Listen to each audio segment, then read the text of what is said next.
Hello guys, and welcome to another monthly wrap up. In today's video we are going to be talking about all the books that I read for the month of April and what I rated them, what I think about them, a little bit about what they're about, and no spoilers. I just kind of wanted to go over what my monthly wrap-ups kind of are in case you haven't watched them before, and I may talk about a few books that I am excited and wanting to read for May, kind of my hopefuls, kind of my TBR. But first, let's just hop right into the books that I read for the month of April. The first book that I read was The Housemaid's Secret, which this is the sequel to The Housemaid. And the first book, The Housemaid, I gave 5 stars to. I love that book. This is a thriller and it is a very fast-paced thriller, so I was very excited to read book number 2 because I loved book number 1, and I gave this one 4 stars. The reasoning is because I feel like I did like the first one a bit more, but this one was still just as thrilling, just as quick, making you want to turn the pages. But basically you are following a girl named Millie, and so the first book is about Millie, and it actually does continue on into the second book. I was wondering if it was going to be like a kind of twist off from the first book, but it's not. It kind of continues the same storyline, and she gets hired as a housemaid, and then kind of weird things start happening with the family that she is employed by. So that happens in the first book, and then in the second book as well, it's kind of a continuation of that in a new family that she is working for. I definitely suggest this book if you are kind of wanting to start reading or start getting into thrillers, because it is an easy read, a very quick read, not too long, easy to follow, and also it's not too crazy, not too dark. The next book that I read, I was very excited to read and I was very disappointed, but this is Lessons in Chemistry by Barney Garmus, and I gave this one 2 stars. I was very disappointed by this because I thought I would really like this. This is just like a straight up literary fiction, and I'm trying to read more just general fiction books, so I really thought that I was just gonna get into this, and certain parts of it I did, but then most of the book it just kind of drug on, and then I don't know, the storyline was just a little bit odd to me. But basically you're following, I think this is like set in the 50s or the 60s, and you are following Elizabeth Zott, and she wants to be a scientist. She is a scientist, but kind of in that time women weren't really regarded as having jobs like that, so you kind of see her struggles going through that as well. And then it also has a lot of cooking involved, which I love to cook. But I don't know, something about this book, like the way they honestly talked about like religion and faith, I really did not appreciate how they talked about that, because I can very appreciate open concepts and different concepts with things like that, but they were just bashing it, straight bashing it, and kind of saying how science and faith can't come together, and I feel like that's not true, because I feel like science is faith as well. So I don't know, I kind of thought that they were going to twist that into a way that, you know, at the end of the book it's kind of a good feeling, a good ending, and it just like wasn't that. A lot of people really like this book, but I don't know, I don't suggest it. It was kind of boring too in parts, like it would pick up in parts and I was into it, and then it was just boring. I don't know. Okay, so the next 3 books that I'm going to talk about I actually read for a video. So I did a video of reading thrillers for a week. So the next 3 books are thrillers, and if you want to watch that video, it was really fun to do. But the first one for reading thrillers for a week I read is A Flicker in the Dark by Stacey Willingham, and I gave this one 4 stars. Again, another good thriller mystery. This one is about a serial killer that is on the loose in Louisiana, and he gets charged, and then 20 years later, after he's been in prison, he's in prison for life, but 20 years later his daughter actually is now a psychologist, and then all of a sudden in that small town killings start happening again, and it is kind of the same signs as to what his previous killings were. So you know, you kind of figure out, is he really a killer? Is he like somehow getting someone else to do it? It was very interesting, a very fun read. I really liked this book. The only reason why I didn't give this 5 stars is because the ending to me everything wasn't wrapped up very nicely, and I still have like a few questions.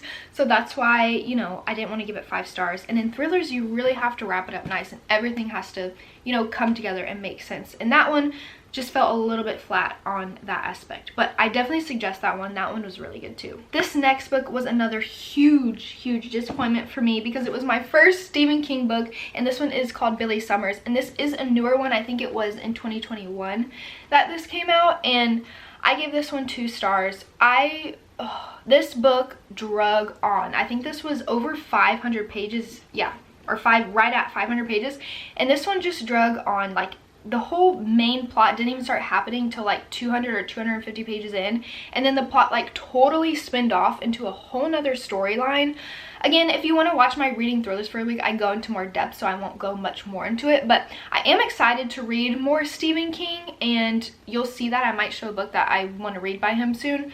And there's others too that I can think of that I want to read. I don't really want to get into too much of his horror stuff because I'm not really into that, but he does have quite a few like more thrilling books versus horror, and I was just really disappointed by this one. I know a few people have said like this is 5 stars, they love this book, but when I was done reading it, I looked up reviews because I was like, am I the only one feeling that way? And no, there was so many people that were like, that's one of his worst ones, it was really slow, you know, certain things kind of, there was 3 different storylines involved. So I don't know. If you want to get into Stephen King, I personally do not suggest Billy Summers. It was just slow and a little bit weird at times of certain plots, so I really don't suggest that one. The next book that I read for my thrillers is The Woman in the Library by Solari Gentile.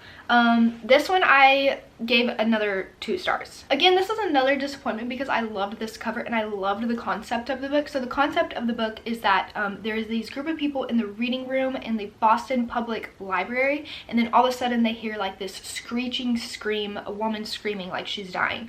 And so they're kind of trying to figure out who, you know, maybe committed the murder. And I kind of thought that the whole book was going to be involved in the reading room in the Boston Public Library, because if you read the back, it kind of like portrays it as they're kind of stuck in there and trying to figure out who it was, and they won't let them leave. But literally only the very beginning of the book is set in the Boston Public Library, and then the rest of the book is like this group of friends that came together very quickly trying to figure it out. And the book did move pretty quickly, but almost too quickly. Like there was no character development and relationships between the characters, but then they were like super close. And I really did like the very ending, like the very like last page, because it kind of did leave on a little bit of a cliffhanger, and I kind of like that. But I don't know, it was a fun read, so I maybe do actually suggest this one, but it wasn't like anything like The Housemaid or something like that. It was just, I don't know, it was very different kind of writing, maybe that's why.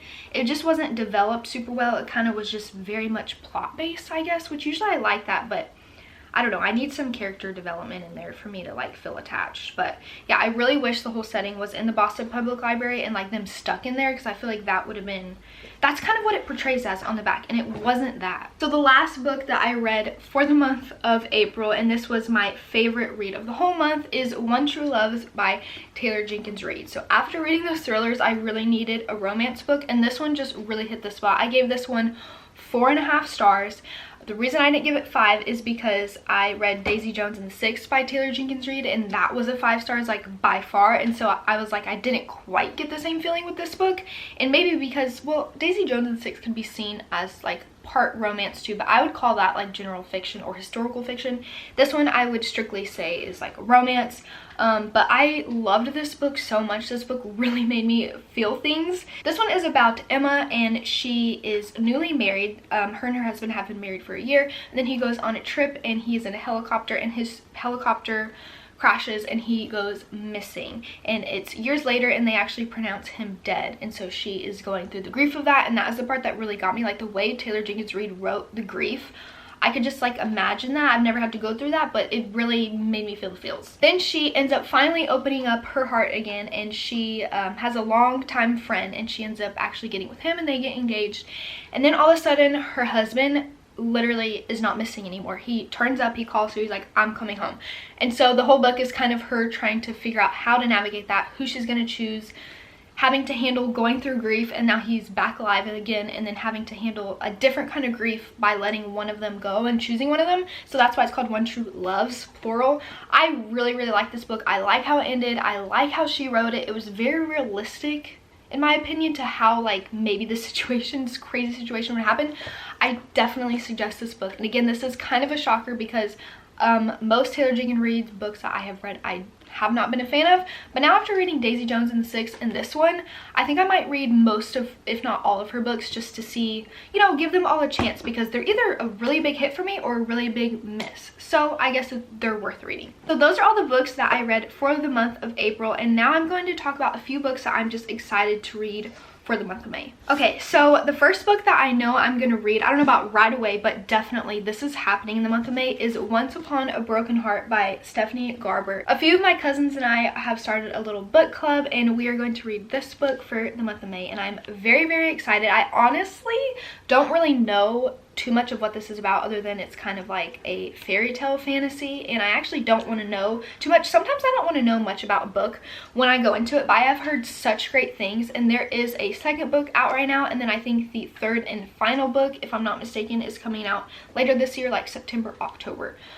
So I just think this is such a beautiful book. I know they have a bunch of different editions of this book, and I actually really, really like this edition, and I got the hardback even though it comes in paperback, because I think the second book is only in hardback right now, and then the third book obviously right when it comes out will be hardback, and so I just want them all in hardback, and I actually really like hardbacks. I don't prefer one or the other. But yes, I'm very excited to get to this. Again, I don't really know much what it's about, but I know it is fantasy, and I know like they go to a ball, things like that, and I haven't really read any books about that, so I'm really excited. I've heard great things. So next up is Beach Read by Emily Henry, and I cannot wait to read her new book, Happy Place, that is out right now. I'm like dying to go buy it, and I think I may like either vlog me reading that or vlog me buying some summer books. But I have only read Book Lovers by Emily Henry, and I really like that book. I think I gave it like 4 stars. So I've heard this one is really good too, and I'm wanting to start reading more summer books so that I could give out some summer book recommendations. So I'm starting to read a little bit early,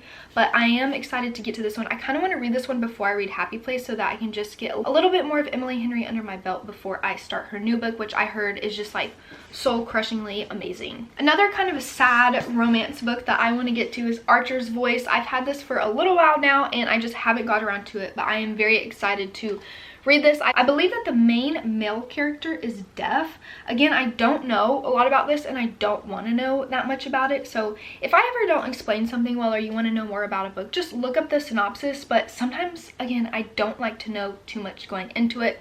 I read It Ends With Us like not knowing what the whole like plot line was of that book, so I loved going into that book blind, so sometimes I try to do that. But I have heard that this one is a really good romance, kind of a sad romance, and something maybe different, and I believe that this is within a series, but I don't think you have to read them like in order. I think they're kind of standalones, but yeah, everyone says that that one's really, really good. So here is my other Stephen King book. This is Misery, and I don't know if I'm going to get to this one in the month of May, but I am excited to read another Stephen King book, and I've seen parts of this 80s movie, and it is creepy, but it's looked really good, and so I kind of know the concept of this one.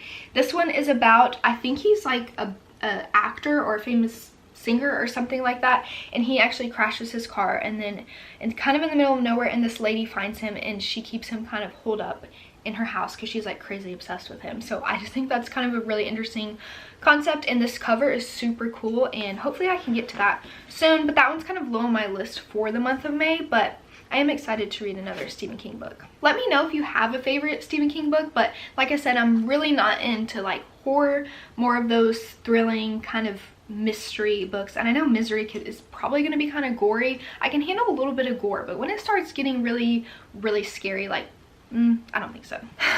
This is the book I really want to get to soon, but I'm also like scared to start it because then I'm done with the current ACOTAR series, and who even knows when the next book is going to come out. And I know that this one is solely based kind of about Nesta and Cassian, so it's not all about Feyre and Rhysand, so I'm a little bit disappointed about that, but a lot of people say that this one is their favorite.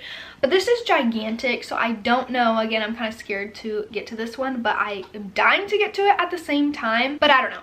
We'll see. I might read this in the month of May. I think my cousin might read it too, so maybe we'll kind of read it together. Okay, I totally forgot that I wanted to mention this one.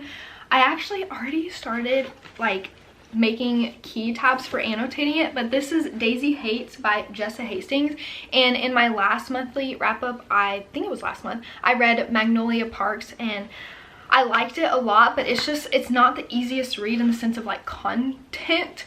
So I really want to start this, and yeah, you could see like I had all intents to start it the other night. I've made a key, I'm ready to annotate it, but I don't know. I'm scared to start it because it's a lot. You have to go into reading these books like being emotionally prepared, and I don't know if I'm at that point right now, but I'm hoping to read that one soon as well. So that is it for today's video. I talked about a lot of books, and I hope maybe you got some new book ideas, or maybe I talked about some of your favorite books. Comment down below whether you've read any of these, whether you like them, whether you hate them. I love chatting with you guys, and yeah, keep updated with more of my monthly wrap-ups. I try to do them every single month, and they're some of my favorite videos to film because I get to finally kind of tell you guys how I feel a little bit in depth about all of these books. But thank you for stopping by my channel, and I hope to see you guys soon.